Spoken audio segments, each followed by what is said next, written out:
A minute of immaculate silence for Graham Thorpe. He might have enjoyed more minutes' applause, but we got the applause there in the end. Nass, you were particularly close to Thorpe. What did he mean to you? He was my mate. He was probably my best mate, actually, which for me isn't a big sample size, to be honest, but for him was a massive sample size, because everyone here who played with him at the Oval, everyone who played with him at England absolutely loved him, and I absolutely loved him. I loved the player he was, the way he took on fast bowling, his bravery, his skill, his panache. I loved the way he dissected spin and he played it with precision. I loved the way he could get the slowest 100 with one boundary in Lahore, and 16 months later get a double 100 in 230 deliveries in Christchurch.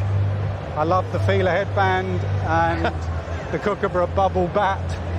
I loved him as a captain because he epitomised everything we needed from a team. I remember speaking to Goffey about what we wanted, and he said, just look at that little man in the corner there, and he pointed at Thorpe, and he said, when we send him out the door at 30 for 2, looking at his eyes, Skip. His eyes were that steely toughness that we lacked at times. When you met him in the middle, you looked in his eyes, and he would say, not today. You've beaten us before and you've beaten us again, but I'll do my best today to make sure you don't beat us. And that's all. That's why this crowd go quiet for Graham Thorpe, because as a fan, that's what you want. You want your cricketers to show that it matters, and Thorpe always showed that it mattered. I loved him as a mate, because in my best times, I just felt so comfortable with him. Edgbaston batting in that double 100 partnership when he got 138, walking off in Karachi looking up at the dressing room with the lights on. My last test match, walking off with him at the other end. His first test match, I was at the other end when he got his first test 100. And he was there for my dark moments as well, when I doubted as a cricketer, as a captain.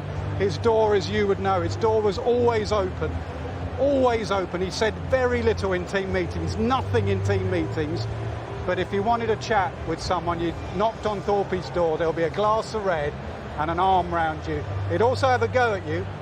When I ran Strauss out at Lord's, I was sulking, and he came out and he went, Nass, and I can't use the words he used.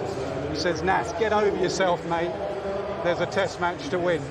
And we went on and won it with him at the other end. And that summed him up, really. Nass, there's a test match to win. And he did his utmost every single day to win us test matches. And I know you have to ask the questions, and Nighty has to ask the questions. I know how much you feel it. His teammates are feeling the loss of Graham. His family must be really feeling the loss of Graham. We absolutely loved him. Absolutely, and I miss him, and I loved him for the reasons you've just given, and I love the feeler headband, and I love the grips that he used to fiddle about with up there in front of me, and he'd lend me his kit, and he'd give me kit that didn't quite feel right. But you know what he can keep forever? Those stupid three-quarter-length sleeve shirts that he made everyone wear.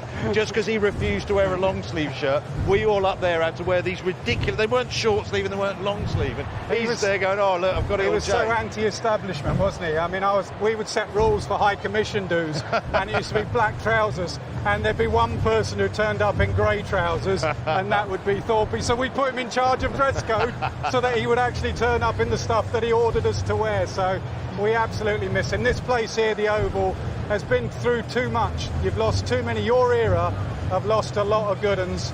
I feel for Surrey, but as I say, I feel for his family. R.I.P. mate.